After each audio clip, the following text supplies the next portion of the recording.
Hi Nick, How you doing? I'm fine. You? Yeah, good, thank you. I saw that you come from Springfield. Yeah. How was your experience there? Yeah, we just did the Creamfields tour of South America. We started in Santiago, Chile, and we played the Cream Arena. It was me, Solomon, Pankpop, and Macioplex. That was really nice for about 4,000 or 5,000 people.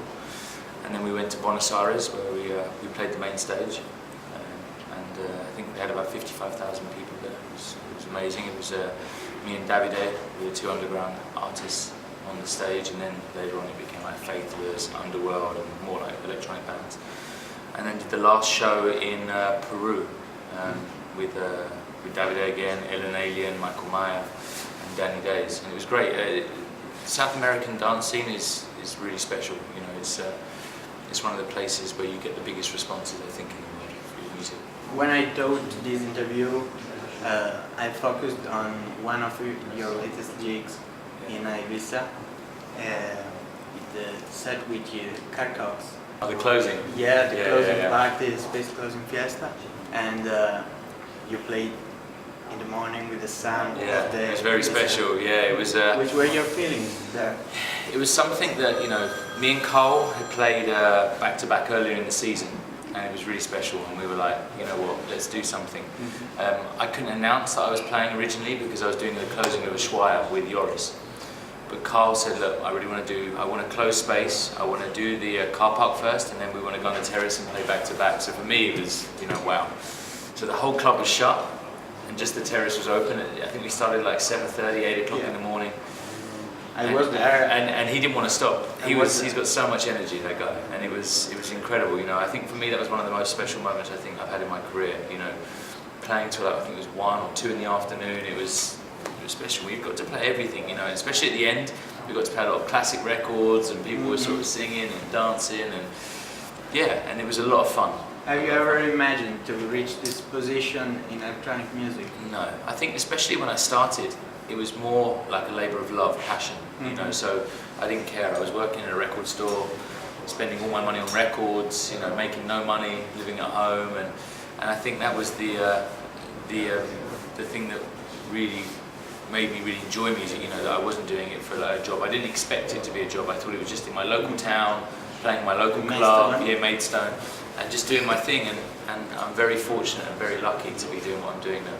You had the chance to play in different clubs and to different people.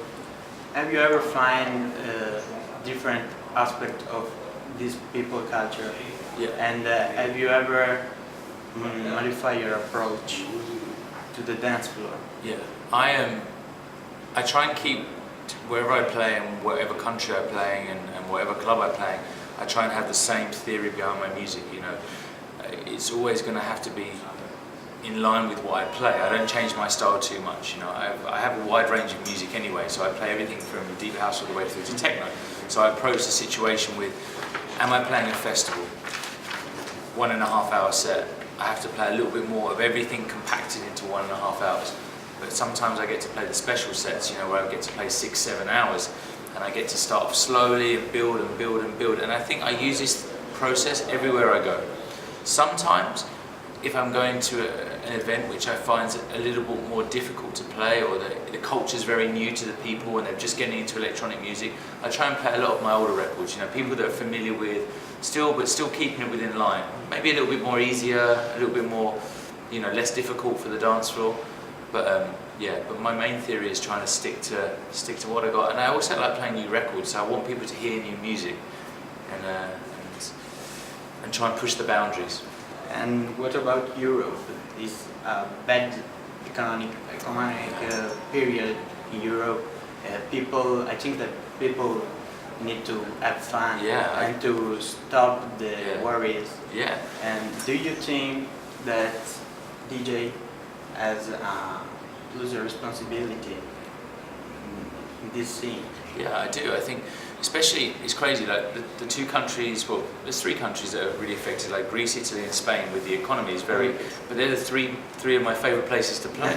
It's crazy because, you know, the economy is so bad in certain places within these countries, but I think that people go to work, they work really hard, they try and do their best, and I think on a Friday and Saturday they want that release, they want that time to go out and have fun, and I think that's the most important thing. You know, you have to think that you might have heard these records a million times before, but you've got to go and play to these people and play the best that you can, and make sure they have a lot of fun, because that's what they're paying to see.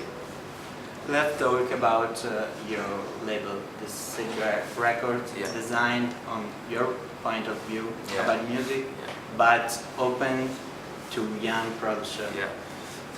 The main reason why we started Saved was like nearly 10 years ago. Was basically we were writing a lot of music and we never had the record labels to release it on. So we were doing Skylark and Buick project in the early days, and we released it on Saved. But then we were getting sent a lot of demos from younger producers going, we would love to release it from the label, and that was never the whole idea behind Saved, but it just naturally progressed to become a platform for new producers, established producers and friends, you know, because the people that we work with, it's really important that we have the same synergy, the same energy, the same passion for music. Yeah, and the main rule behind Saved is if I play it, I sign it.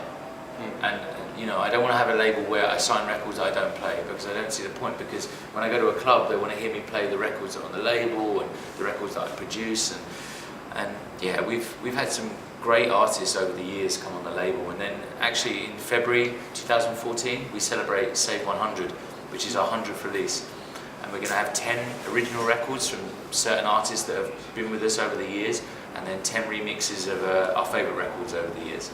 So this Save Records, not only a label, but a real brand that you bring to the BPM Festival. Yeah, we're going to be doing this is our 3rd year, and we're going to be celebrating Save 100, and I'm really looking forward to it. We've got Sub-Amp playing for us, Lauren Lane, Robert Dietz, and my brother's going to do his debut at BPM, Mark Fanciulli as well.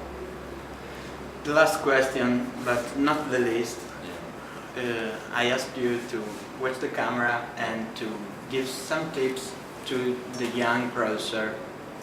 I think the most important thing is when you're producing or DJing and writing music and the whole thing is just to get influences off other people, but don't copy them. I think there's too much of that going on.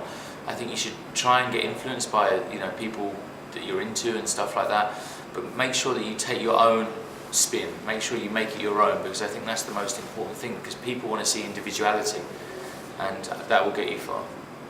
Thank you, Nick. Thank you very much.